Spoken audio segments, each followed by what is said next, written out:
मैं 11th में था ना, मुझे भी इस प्रिंसिपल को समझने में काफी टाइम लगा था, ठीक है, लेकिन आपको नहीं लगा। मैं आपको बताने वाला हूं हाइजेनबर्ग अनसर्टेनिटी प्रिंसिपल। देखिए इस प्रिंसिपल के अकॉर्डिंग क्या बोलता है, ये प्रिंसिपल बोलता है कि according to this principle position and momentum of the electron और we can say microscopic particle can't measure simultaneously.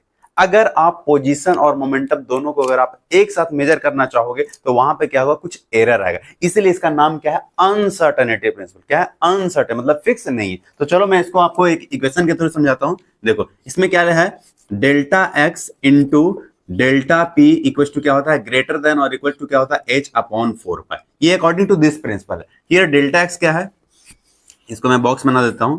Here delta x क्या है, ये आपका है क्या, चेंज इन पोजीशन है, पोजीशन है। डेल्टा पी क्या है, चेंज इन मोमेंटम है, चेंज इन मोमेंटम, मोमेंटम। और एच के बारे में आपको पता हो, एच क्या हमारा प्लैंक्स कांस्टेंट है।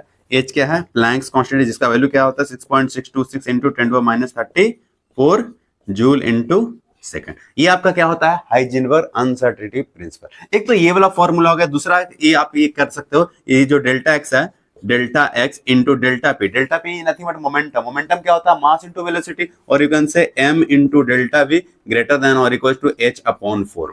एक तो ये तरीका हो गया। दूसरा ये है ना कि आप इसको एनर्जी के भी टर्म में लिख सकते हो। अब रही बात कि वो कैसे लिखोगे, वो मैं बताता हूं। यहाँ पे देखो delta x into delta p क्या होता है, ग्रेटर देन और इक्वल टू क्या होता है, एच अपॉन 4 पाई। ये क्या है, ग्रेटर देन है, राइट। अब मुझे एक बात बताओ, ये जो डेल्टा एक्स है इंटू डेल्टा पी, क्या अभी मैंने आपको लिख करके क्या बताया, m into delta v, right. तो मास हो गया इंटू क्या हो गया, डेल्टा वी हो गया, राइट। अब एक काम करते हैं, अगर मैं ऊपर नीचे डेल्टा ऑफ टी से अगर मैं मल्टीप्लाई डिवाइड कर दूं, मुझे नहीं लग रहा कि आपको कोई परेशानी होगा, एच अपॉन 4 पाई, ठीक है, एज इट इज। अब बताओ कि delta v upon delta t वो क्या होता है, मुझे लग रहा है कि v upon t dv by d t, आपको पता हो एक्सेलरेशन होता है। तो ये वाला टर्म क्या है, एक्सेलरेशन है, ये आपका ए है। और m इंटू ए, मास इंटू एक्सेलरेशन, वो क्या होता है, वो फोर्स होता है, राइट। तो ये m इंटू ए क्या होगा, चलो मैं एक और लाइन लिख देता हूँ, delta x into m into a, m into a और इंटू डेल्टा टी पहले से है, ग्रेटर देन और इक्वल टू एच अपॉन क्या हो गया, 4 पाई, राइट। अब ये m इंटू ए क्या हो गया, फोर्स, और force into displacement, that is nothing but क्या, एनर्जी बोल सकते हैं, ठीक है, जिसको आप वर्क बोलते हो। तो ये आपका क्या होगा, डेल्टा ऑफ ई हो गया इंटू डेल्टा ऑफ टी हो गया, ग्रेटर देन और इक्वल टू क्या होगा, एच अपॉन 4 पाई, ठीक है। तो आपको दोनों फॉर्मूले ध्यान में रखना होगा। एक तो ये formula delta E into delta t greater than और equal to h upon 4 pi, number 1। Number 2 क्या, delta x into delta p greater than और equal to h upon 4 pi, ठीक है।